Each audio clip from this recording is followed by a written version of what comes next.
Welcome back to Bridges. We are talking to Dr. Romulus Durant. You know Dr. Durant is superintendent of Toledo Public Schools. We've been talking about the approach which sounds quite thorough and quite complicated at the same time, but as long as it's effective, we don't care. The approach that's designed to get those kids that are struggling with graduation through that system, and unfortunately, those kids tend to be young black and brown men. And your system allows for an identification of impediments to learning fairly early on, a tracking of the interventions, the effectiveness of the intervention of those impediments, right? That's Did I get it correct. right so No, far? that's correct. Okay, so you found this to be generally effective. Yes, and so, when we look at the report card of things that we've implemented with Transformation Plan, whether it's an A grade with the special education, when you talk about the A grade in regard to how we service our lowest 20 percentile of kids in performance, those are all the grades that you're talking about in regard to the schools that are, one, that are higher in regard to minority participation, but two, showing that when we reciprocal teaching is one that was very impactful on our reading performance, is that these students actually jump 2 levels in their performance, going from the bottom, and some of them actually went up to the top at the advanced level just through that program itself. So you see some improvement with this population. Definitely. That's great news. Yep. That's really great news. Can we talk for a second about some of the recommendations in the audit? Sure. All right. Are you going to eliminate 15 assistant principal positions? They recommend that you do. Break it first here on Bridges. Well, yeah. I hear that too often. But in regards to that, we have an audit committee in regards to that's made up of the community. And so that's led by Mr. Bob Vasquez, the board member, the treasurer, and myself is on there as well.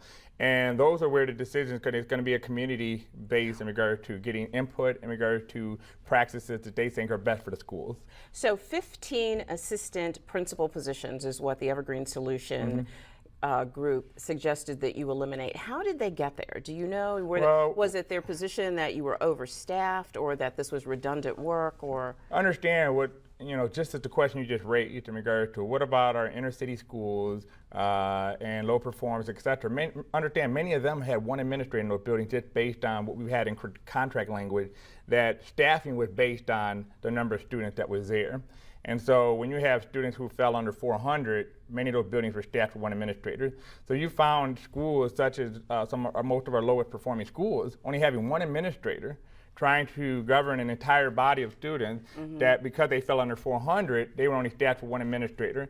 So what you saw was an implementation of assistant principals who had helped in regards to support as well as putting out curricular matters within those schools.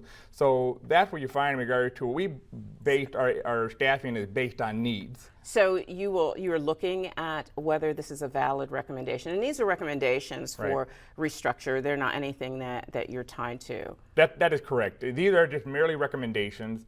What they did was took the contractual language and used it as a guideline to say this is what typically you're staffed towards.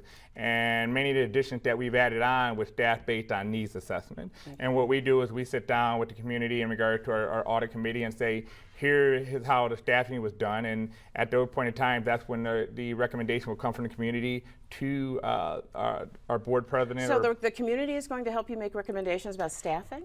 Well, what they're doing is making recommendations on audit period. So okay, on all of the audit findings, all not the audit particularly findings. Okay, let me ask you this. This is something I've been personally concerned about for a number of years.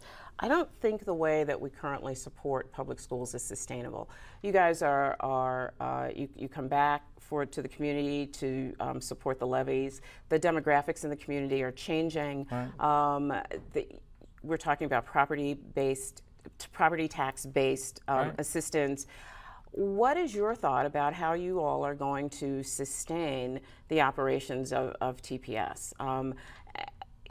You have to consider some adjustments, some restructuring in the overall system. You can't continue to run your current structure with the expectation that the community continue to support you in the way that it has. Any thoughts about that? Well, now I struggle with the whole paradigm for funding schools. So, yes. But specifically for this county, do you have any? Well, I think specifically what we're going to have to do is continue to operate efficiently and effectively. Understand a transformation plan. We were able to balance in regards to close to $7 million just by efficiencies within the innovation of the transformation thought. Reduce $7 million? Right, that's correct. And so at the same time, understanding that we're developing partnerships with surrounding area school districts as well as within the community of Toledo, that the more you're able to develop and leverage capacity within the areas, the much more efficient that you're able to operate. So when you're talking about servicing kids after school, it only makes sense to embed a Boys and Girls Club or a YMCA within the schools. Understanding in regard to the Building for Success, these agencies were built into the bricks and mortars of the schools. Participation had drastically went up at those locations, as well as both entities operated efficiently. In regard to us having to staff a program after school, in regard to them having to have an isolated building, but more importantly within a building, that allowed them to operate their own operation efficiently.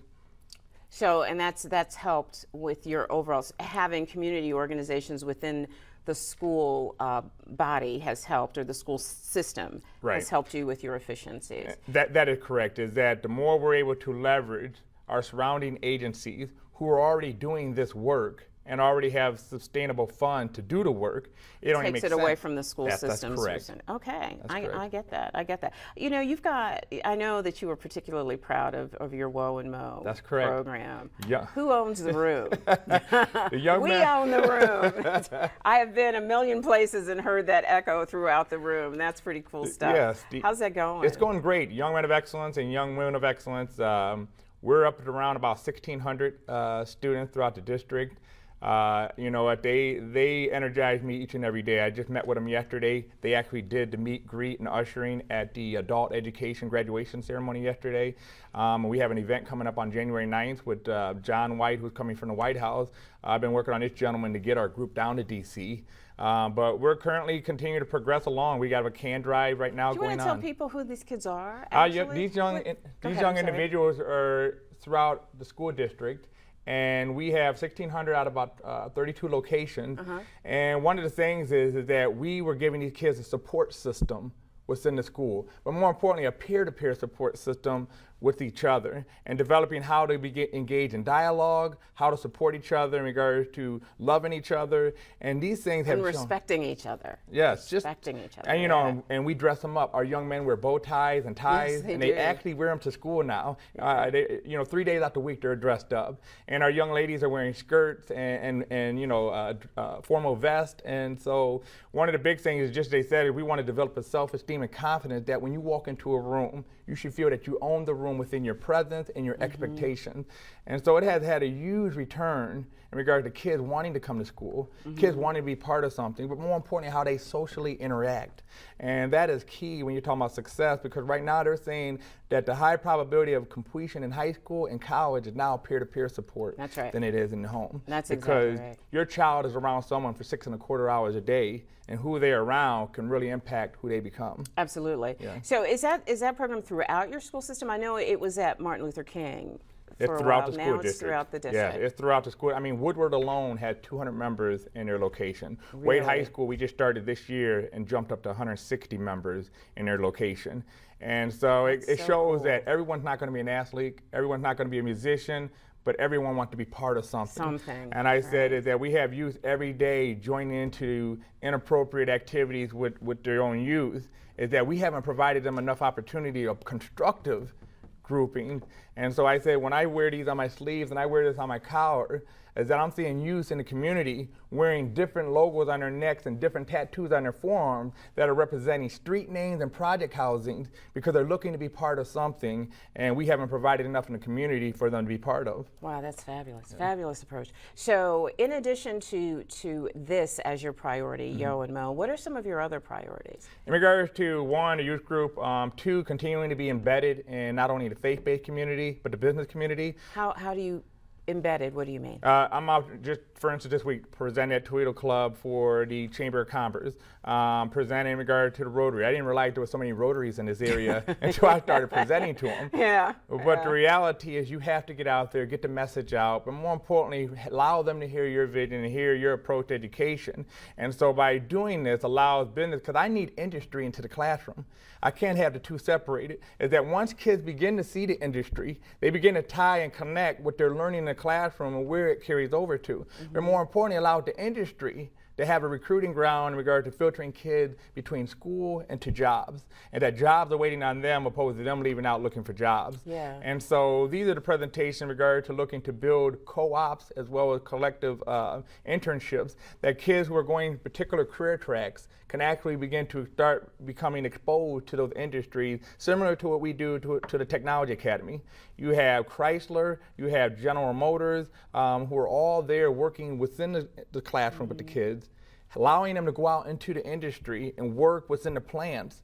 These kids leave out of TTA with jobs at the plant, and the plant is sending them. Because of that interaction. That's correct. Because of that interaction. So, strong ties with the faith-based and business communities. Focus on WOA and MO. What else? Focus on regard to early childhood. I'm a key, strong advocate for early childhood. Like I tell people, the Early best childhood development. early childhood from prenatal all the way up into schools. Like I tell people, you're better off putting a parental or a birth coach in opposed to waiting for years down the road putting a probation officer. Absolutely. Your value is going to be much more in return. And so when you're embedding yourself in parents' lives to help raise kids, they prepare them to kindergarten. We're within the mix of that relationship through that time, and that allows them to be on track and stay on track with their peer groups. Yeah. That's there's so much to talk to you about, so you've got to come back. Hey, we could do this every week if you like. No, well, well, it is kind of my show. We don't want you every week, right? But we do want you to come back. Right, I All right. appreciate that. So stay with me, all right? We're Thank going to you. be back in just a second. Thank you.